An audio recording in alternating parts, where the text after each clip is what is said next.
all products and services featured are independently chosen by editors. However, soaps.com may receive a commission on orders placed through its retail links, and the retailer may receive certain auditable data for accounting purposes. In Albany, Diane and Alexis return to the courtroom. Diane jokes Fergus will give himself a migraine if he keeps scowling. Alexis knows he hates her, and Diane thinks he's completely unhinged. The court is called back into session, and the judges ask Alexis to make her final statement. Alexis wants to return to her earlier points. She again says she lied under oath, but to a medical board, not in a court of law. She's asked by one judge why that matters. She says she testified as a citizen, not a lawyer, and she was doing it to save the career of a man who happened to be the late brother of the opposing counsel, Fergus Byrne. Fergus reminds the court that he recused himself, but Alexis says he was replaced by his law partner. She also says her accuser, Ava Jerome, is the sister of her later ex-husband and did this for revenge. She insists where she perjured herself is important, and the fact that she was not informed of her hearing, nor her accuser, also should be factored in. She says this disbarment was not about law, but instead Ava Jerome's and Fergus Byrne's vendettas against her. Alexis says her personal life, as flawed as it may be, has no bearing on her ability to practice the law. She argues she was a damn good lawyer and has a great track record, and she lost her license due to a personal vendetta. She never got to speak her piece before, but she is now. Fergus makes his case and says Alexis did not bring up that she was previously suspended for convincing her client Carlos Rivera not to testify against Julian, who was her husband at the time. Unfortunately, Carlos died by Julian's hand before he could speak, possibly which was Alexis wanted. Diane and Alexis both object. Fergus launches into a tirade that both his brothers Neil and Brendan died because of their involvement with Alexis. He yells, "You destroyed my family, and I'm here to make sure you never destroy anyone else's." The judges continually call order to the court as Fergus and Diane object over and over.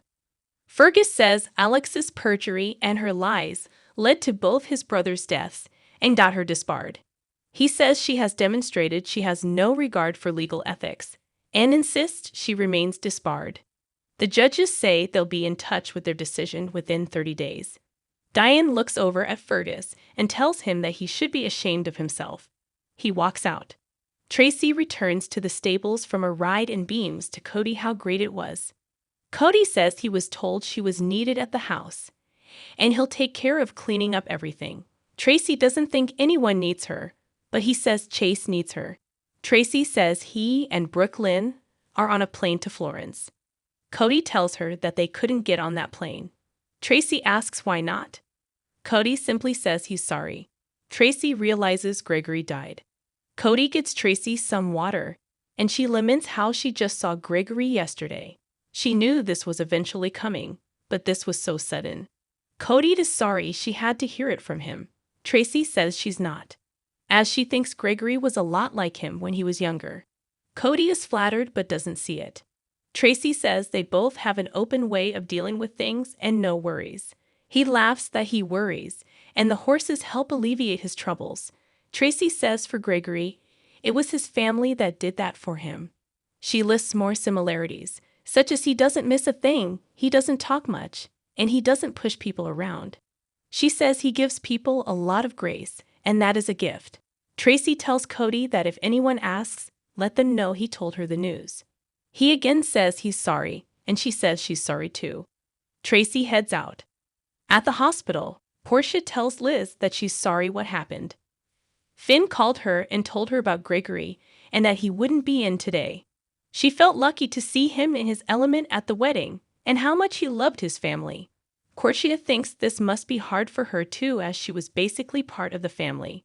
Portia asks about Finn, and Liz admits he's struggling. Portia says she could take the day off to be with him.